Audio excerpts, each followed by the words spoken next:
आप सभी श्रोतागणों का एक बार फिर से स्वागत है मेरे चैनल रागनी सिंह में। आइए आज सुनते हैं मालती जोशी जी द्वारा लिखी कहानी जिसका शीर्षक है शराफत। तो चलिए शुरू करते हैं कहानी शराफत। सीट पर किसी का सामान रखा हुआ था। मैंने हौले से उसे परे सरका दिया और खिड़की के पास जाकर जमकर बैठ गई। भैया ने सूटकेस और थैला ऊपर जाली में जमा दिया और कैनवस का हैंडबैग नीचे मेरे पैरों के पास। फिर सीट पर मेरी बगल में बैठते हुए धीरे से फुसफुसाए, पर्स में रख लिया है ना?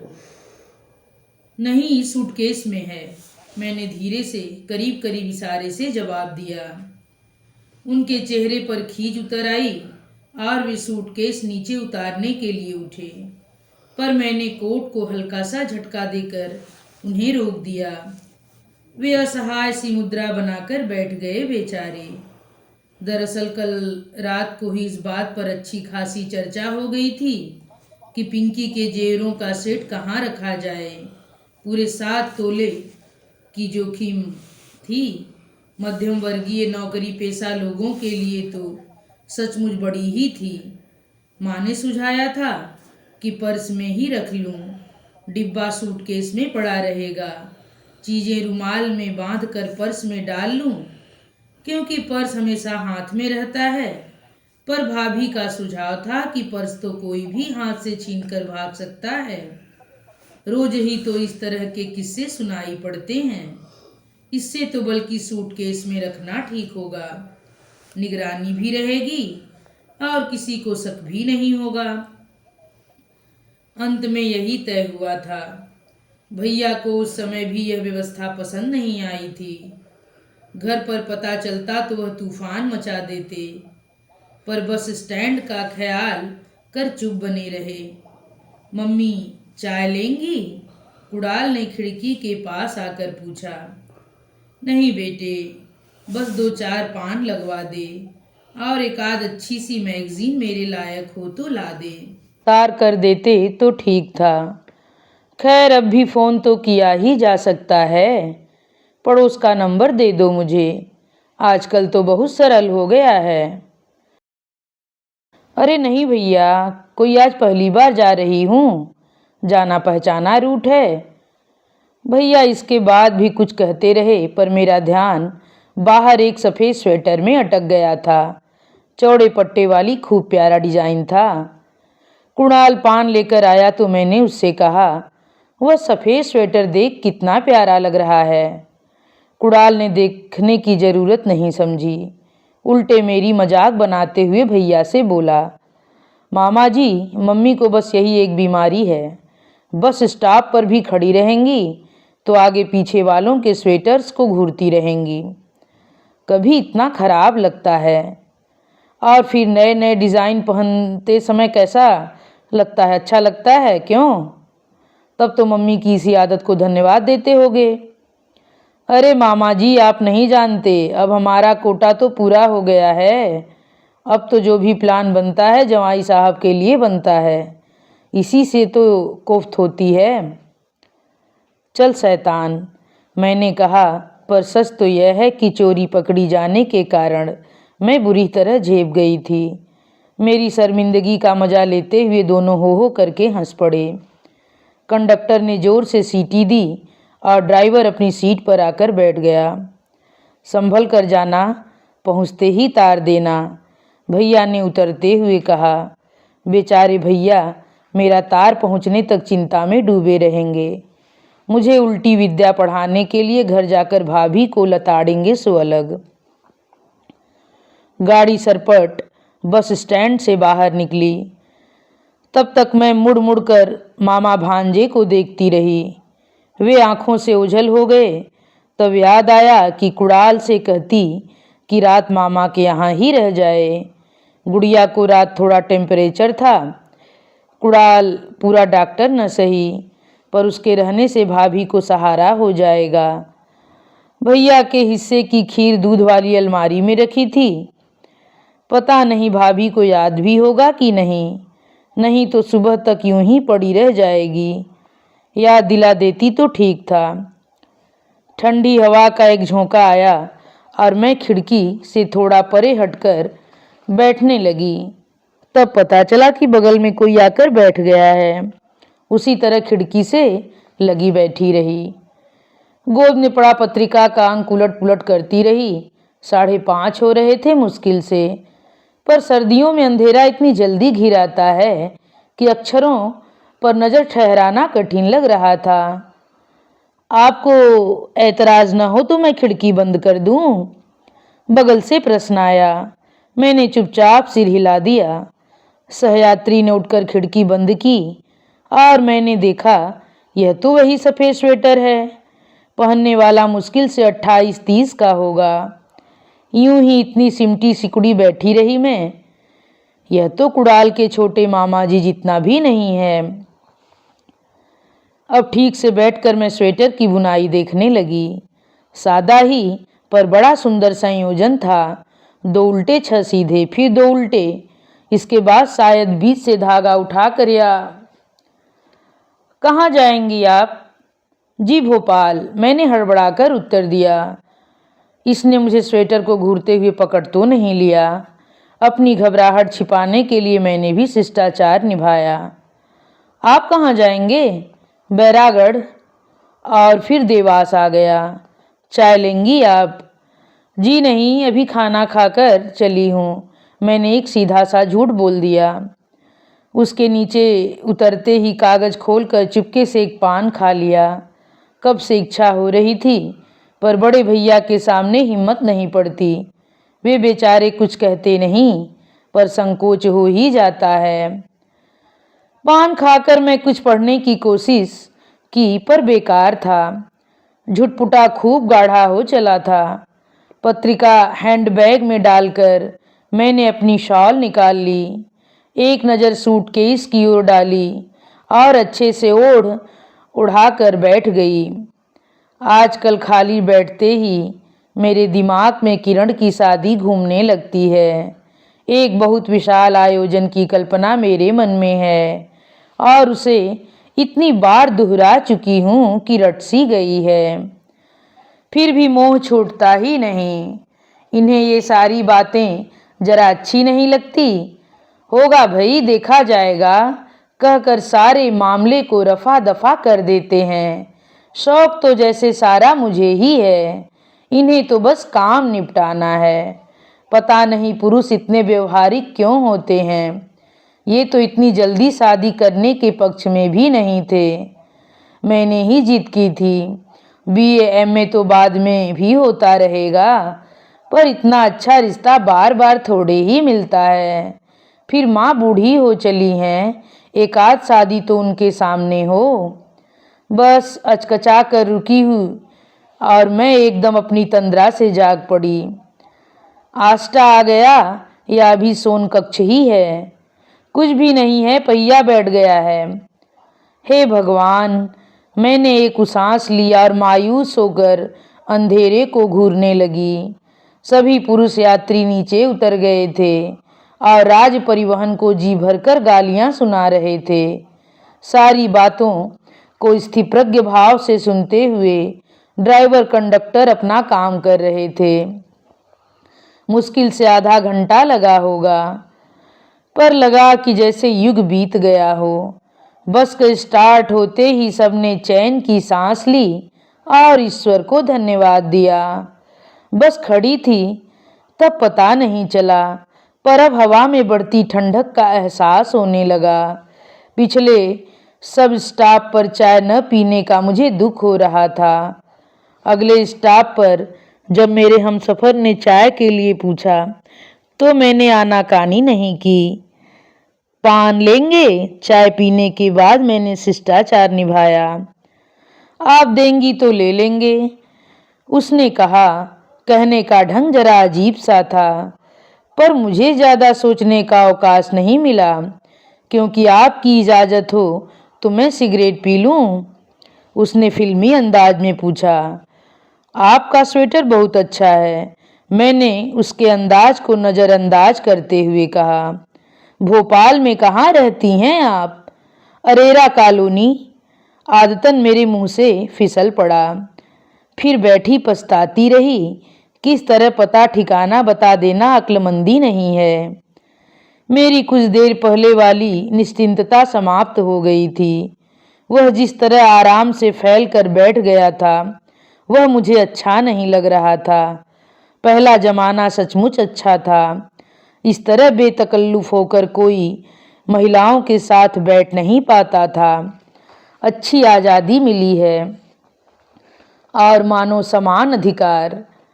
मैं पता नहीं किस पर भुनभुनाती रही। सीट की पीठ पर पसरा उसका हाथ मेरे बालों में उलझता सा लगा। मैंने थोड़ा सिमट कर अपना जूड़ा ठीक करते हुए कहा, वैसे घर तो भोपाल में है, पर मैं अक्सर इंदौर में ही रहती हूँ। लड़का मेडिकल में पढ़ रहा है। अभी गाड़ी पर छोड़ने आया था, आपने देखा होगा।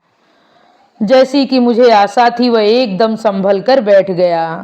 फिर बोला, आपका लड़का इतना बड़ा है, विश्वास नहीं होता। लड़की तो उससे भी बड़ी है। मैंने फिर एक झूठ बोला। 2 साल छोटी है किरण। 14 फरवरी की शादी है उसकी। लड़का कलटेक्स में इंजीनियर है। उसके पिता भी सेंट्रल रेलवे में डिविजनल इंजीनियर हैं। बड़ा अच्छा घर है, पर लड़का अभी 1400 पा रहा है। इस अनर्गल प्रलाप की कोई ज़रूरत नहीं थी। मैं सिर्फ अपनी बुजुर्गियत उस पर जताना चाह रही थी। वह सिर्फ मुझे घूरता रहा। मेरे चुप होते ही बोला, क्या आपकी शादी बहुत छोटे में हो गई थी? लगता ही नहीं। आपके इतने बड़े बड़े बच्चे होंगे। बात मेरे लिए नई नहीं है। अब तो सुनते सुनते आदत सी हो गई है। कुणाल को अक्सर लोग मेरा देवर समझ लेते हैं और किरण भी बेटी नहीं, छोटी बहन लगती है। हर बार यह बात एक सुखद अनुभूति दे जाती है। अपनी उम्र में कम दिखने का नारी सुलभ मोह मुझ में भी है, पर इस समय तो यह प्रशंसा घबराहट उत्पन्न कर रही थी। अपनी बदहवासी को छिपाने के लिए मैं धुआंधार बोलती चली गई। घर गृहस्थी से शुरू करके मैंने आपातकाल, छात्र आंदोलन, आंध्र का तूफान, नई फिल्में, सभी विषयों को अपनी लपेट में लेती गई। मैं उसे अच्छी तरह समझा देना चाहती थी कि मैं एक प्रबुद्ध प्रौढ़ गृहिणी हूँ। वह हाँ हूँ करता हुआ सुनता रहा, मुस्कुराता रहा। मुझे लगा कि मैंने किला फतह कर लिया है। बैरागढ़ आया। हमारी मंजिल तो आ गई, उसने अस्फुट स्वर में कहा। मुझे लगा वह बेवजह मेरे कानों के पास मुंह ले आया है। थैंक्स फॉर कंपनी, मैंने सपाट स्वर में जवाब दिया। वह उठा और सूटकेस उठाने के बहाने नीचे झुका। फिर फुसफुसाया, एक बार हाथ तो मिलाया होता। क्या? सन्न रह गई मैं। घबराहट के मारे कलेजा मुंह को आ गया।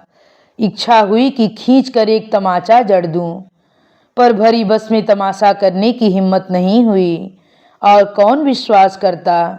आधुनिक परिधान में सजा सवरा यह शालीन युवक, और वह भी इतना सा। भय, जरा उम्र का लिहाज तो किया करो, मैंने कहना चाहा, पर आवाज गले में फंसकर रह गई। तब तक बस चल पड़ी थी और वह उतर गया था। मेरे हाथ पांव बुरी तरह कांप रहे थे। शर्म के मारे मैंने अपना मुंह शॉल से ढक लिया था। मुझे जैसे विश्वास हो गया था कि आगे पीछे बैठे लोगों ने सब कुछ सुन लिया है और वे लोग मुझे घूर रहे हैं। रॉयल मार्केट पर आधी बस खाली हो गई थी। स्टैंड पर उतरने वालों ने भी अपना सामान समेटना शुरू कर दिया था। मुझे न अपने सूटकेस का होश था जिसमें किरण के गहने थे, न हैंडबैग का जिसमें 5 चांदी के और 70 स्टील के गिलास रखे हुए थे। एकदम पत्थर हो गई थी मैं। नीचे उतरी तब रात के 10:30 बज रहे थे। इच्छा हुई कि इन्हें फोन करके बुला लूं, पर इतनी रात गए मिश्रा जी को कष्ट देना अच्छा नहीं लगा। वे तो इन्हें बुला भी देंगे, पर कल मिसेज मिश्रा अड़ोस पड़ोस में यह गाथा सुनाती फिरेंगी और ये भी तो कम नहीं है, आएंगे जरूर, पर आते ही बरस पड़ेंगे। और फिर स्कूटर पर इतना सारा सामान कैसे जाएगा? रिक्शा तो फिर भी करना पड़ेगा, इनका पेट्रोल भी जलेगा, टैक्सी के पैसे लगेंगे सो अलग। इतना गुस्सा आया माँ पर। बड़ी पापड़ सब ही साथ बांध देने की क्या जरूरत थी? शादी तक पता नहीं अभी कितने चक्कर लगेंगे इंदौर के। एक एक क्षण के साथ रात गहराती जा रही थी और कुली मेरे निर्णय की प्रतीक्षा में खड़ा था। भाई साहब, उसने तीसरी बार टोका। रिक्शा में ले चलो। मैंने आखिर में निर्णय ले ही लिया। कुली ने गेट से बाहर आकर एक ऑटो को आवाज दी। सामान रखा और पैसे लेकर चलता बना। कहाँ जाएंगी? ड्राइवर ने पूछा। अरेरा कॉलोनी, मैंने कहा और उसने गाड़ी स्टार्ट कर दी। और तब मुझे भान हुआ कि बैठने से पहले मुझे कम से कम नंबर तो देख ही लेना था। मैंने मीटर पर पढ़ने की कोशिश की, पर अंधेरे में कुछ नजर नहीं आया। ठंड के कारण ड्राइवर ने अपना चेहरा इस तरह ढक लिया था कि उसकी उम्र का, शख्सियत का कुछ भी अंदाजा नहीं लग रहा था। इससे तो अच्छा था मिसेज मिश्रा का एहसान ही ले लेती। मैंने सोचा इनकी फटकार भी सुन लेती, पर तनाव से तो मुक्ति मिल जाती। मैंने पर्स छाती से चिपका लिया, जिसमें 150 अब भी शेष थे। सूटकेस उठाकर गोद में रख लिया और हैंडबैग पर पांव कसकर जमा लिए। खूब चौकन्नी होकर बैठ गई मैं। हर मोड़ को बहुत ध्यान से देखती जा रही थी। लेडी हॉस्पिटल का चढ़ाव चढ़ते चढ़ते इतनी इजी से मुड़ी ऑटो कि मैं गिरते गिरते बची। उस तरह बैठने से पीठ में दर्द भी होने लगा था। कुछ देर को आराम से टिक कर बैठ गई, पर मन को चैन नहीं था। वापस पहले वाली पोज ले ली। जाड़े की रात 11 बजे सड़क पर अजब सन्नाटा था। दिन भर की चहल पहल का, गहमागहमी का कोई चिन्ह नहीं था। अरेरा कॉलोनी में मुड़ते ही उसने पूछा, किधर को साहब? अब मैं उसे सेक्टर, घर नंबर आदि बताने लगी। गलियों का भूल भुलैया पार कर गाड़ी आखिर घर के सामने आकर खड़ी हुई और मैंने राहत की सांस ली। पहले तो मन हुआ कि नीचे उतरकर पैसे दूं, पर मैं कोई रिस्क नहीं लेना चाहती थी। नीचे रोशनी भी नहीं थी। मैं मीटर की मध्यम रोशनी में पैसे गिनने लगी। उसने धीरे से मेरा हैंडबैग उतार कर नीचे रख दिया। रहने दो भाई, हम उतार लेंगे, मैंने सूटकेस को मजबूती से पकड़ते हुए कहा। कोई बात नहीं बहन जी, हम घिस थोड़े ही जाएंगे। आखिरकार बड़ी पापड़ का थैला उसे उठाने दिया मैंने और सूटकेस और पर्स लेकर मैं नीचे उतर आई। चारों ओर घुप अंधेरा था। फाटक टटोला मैंने, भीतर से ताला जड़ा हुआ था। बरसों पुराना रिवाज था यह हमारा। रात को बगीचे के फाटक पर ताला डाल ही देते थे। किरण किरण, मैंने आवाज को भरसक खींचने की कोशिश की, पर फिस होकर रह गई। पीछे कुछ आहट हुई तो चौंक कर देखा। बैग और झोला वह फाटक के पास आकर रख गया था। हे भगवान, कैसी बेवकूफ थी मैं। सब कुछ वहीं छोड़कर चली आई थी। बैठे बिठाए कितना नुकसान हो जाता। 70 स्टील के गिलास, एक गिलास 15 रुपए का था और 5 गिलास चांदी के 65 रुपए का एक। 1000-1500 पर उतर आ जाती। इनकी बातें सुनने पड़ती सो अलग। मैंने पीछे मुड़कर देखा। गाड़ी से पीठ टिकाए वह आराम से बीड़ी पी रहा था। पैसे दे दिए न मैंने? धीरे से पूछ ही लिया। जी हाँ, पैसे तो मिल गए हैं। आप दरवाज़ा खुलवा लीजिए, फिर मैं चला जाऊंगा। बहुत सुनसान है यहाँ, सड़क पर बत्ती भी नहीं है। मैंने फिर आवाज़ लगाना शुरू किया। अब मैं कुड़ाल को पुकार रही थी। खूब जानती थी कि उसे पीछे इंदौर में छोड़ आई हूँ, पर किरण का नाम लेकर इस तरह चिल्लाना भी तो अच्छा नहीं लग रहा था। पता नहीं कैसे नींद सो रहे थे सब। दरवाजे खिड़की कहीं से रोशनी की एक किरण भी नहीं आ रही थी। कैसी लड़की है, शाम से ही सो गई है क्या? फाइनल की परीक्षा सिर पर है और इसे जरा भी चिंता नहीं है। मैंने कनखियों से फिर एक बार पीछे देखा, वह वैसे ही खड़ा हुआ था। आप घबराइए नहीं, मैं खड़ा हूँ यहाँ, उसने आश्वस्त किया और सचमुच उसके वहाँ होने से मेरी कुछ हिम्मत बनी हुई थी। जब मैं 2-1 बार और आवाजें लगा चुकी तो वह भी पास आ गया और बाबूजी की गुहार लगाने लगा। 2-1 बार पुकारने के बाद उसने पूछा, पीछे का दरवाजा नहीं है कोई? वहां से देख लेते हैं। पीछे का दरवाजा है क्यों नहीं, पर क्या तुम्हें बताने के लिए है? मैंने मन में सोचा। और सारा सामान तुम्हारे भरोसे छोड़कर पीछे चली जाऊं? ऐसी बेवकूफ नहीं हूं। गाड़ी का नंबर देखना उतरते वक्त भी याद न रहा। लापरवाही की हद है कि नहीं। इतनी हताश हो गई मैं कि नीचे से एक कंकड़ उठाकर बेडरूम की खिड़की पर दे मारा।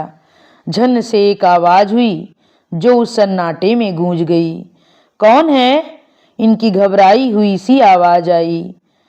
मैं हूं जी, दरवाजा तो खोलिए, मैंने अपनी पूरी ताकत लगाकर आवाज दी।